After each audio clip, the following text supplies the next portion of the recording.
Banyak orang Islam yang mengharamkan ilmu tasawuf. Ya, saya tidak mau berbantah, oke? Karena saya ini orang yang berpaham pluralisme. Artinya siap berbeda pendapat dengan siapapun, yang penting kita usah bertengkar.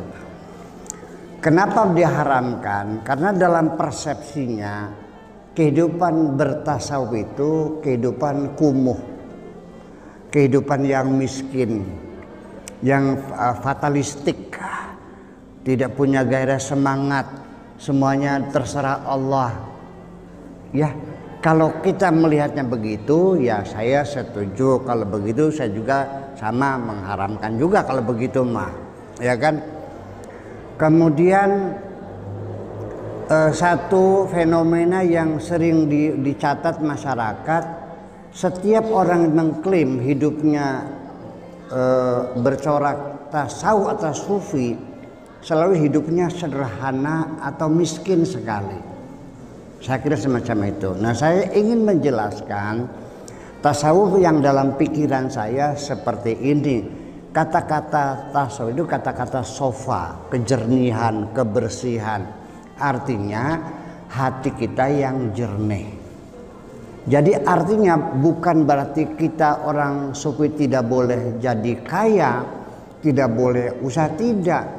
Pemahaman bagi saya adalah jangan pernah merasa memiliki. Jadi artinya silakan Anda punya harta sebanyak-banyaknya. Katakan punya kota Makassar dah.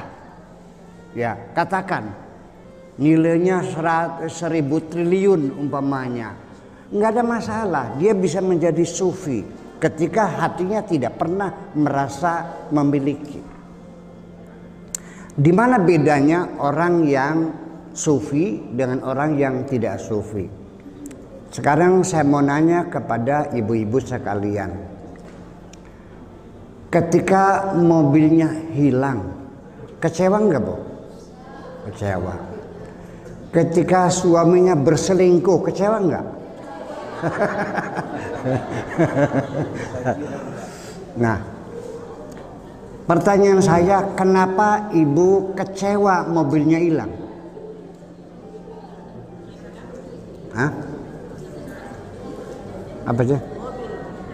Ya, kenapa ibu kecewa ketika mobilnya hilang? Ada yang bilang kreditnya belum selesai. Saya tanya lagi, kalau sudah selesai, lunas, lalu hilang, sedih nggak? Oke. Ada lagi mobilnya cuma satu-satunya. Andai kan punya mobil 3, hilang 1, sedih nggak? Udah, ternyata itu jawaban kamuflase semuanya itu. Sekarang kalau yang hilang itu mobilnya Pak Camat, sedih nggak, Bu? Kenapa tidak sedih? Nah, berarti kesedihan kita ini adalah akibat dari kita merasa memiliki. Itu persoalannya. Kerawanannya adalah ketika kita semakin banyak memiliki, percayalah hatimu akan menanggung banyak kesedihan. Betul? Nah, yang menjadi persoalan, apakah boleh dalam beragama merasa memiliki? Kalau kita bertanyanya kepada syariat, tidak ada masalah. Karena dalam fikih ada hakul mulkiyah, ada hak milik, ada AJB, ada sertifikat, kan begitu?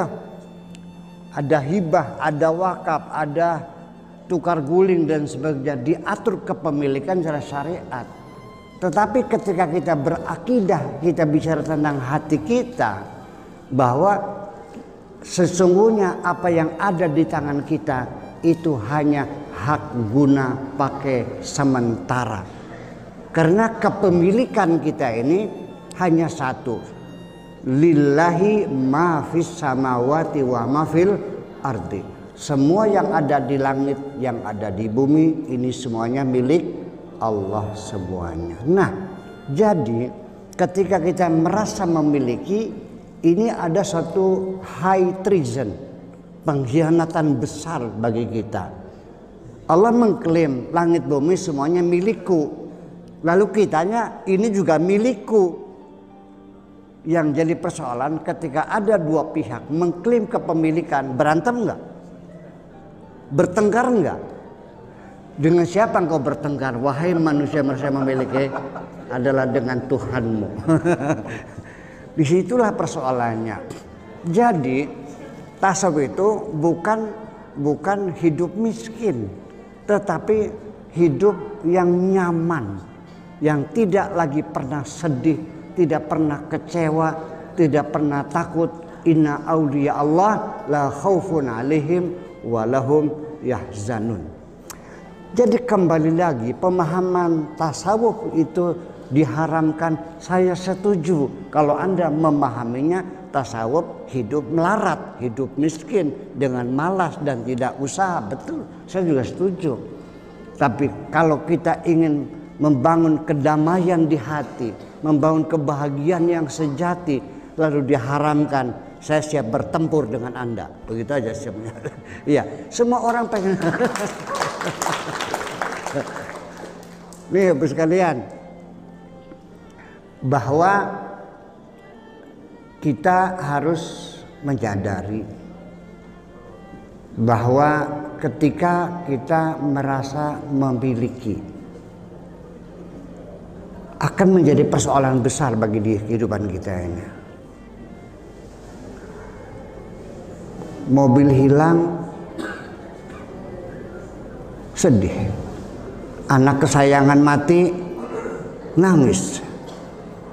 Suami selingkuh, geramnya bukan main. Jadi kesimpulannya, semakin engkau memiliki banyak kekayaan, siap-siap Anda bersedih hati lebih banyak. Di dunia ini ada orang, ini tokoh legendaris bagi saya, namanya Bitarmi. Bitarmi ini adalah seorang perempuan yang tidak pernah bersedih hati ditinggal mati oleh suami. Tahu sebabnya apa? Tidak pernah seumur hidup sedih ditinggal suami. Tahu sebabnya apa? Nggak punya suami. Bitarmi ini tidak pernah marah mobilnya hilang. Tahu sebabnya apa? Karena nggak punya mobil. Bitarmi tidak pernah pingsan di sawah melihat sawahnya dimakan kelowor. Apa sebabnya? Nggak punya sawah. Jadi kalau begitu, siapa yang paling berbahagia di dunia ini adalah orang yang tidak punya apa-apa. Tapi mananya bukan miskin, semuanya milik Allah. Begitu kita mengatakan semuanya milik Allah, sejak itu engkau menjadi orang yang paling bahagia di dunia ini.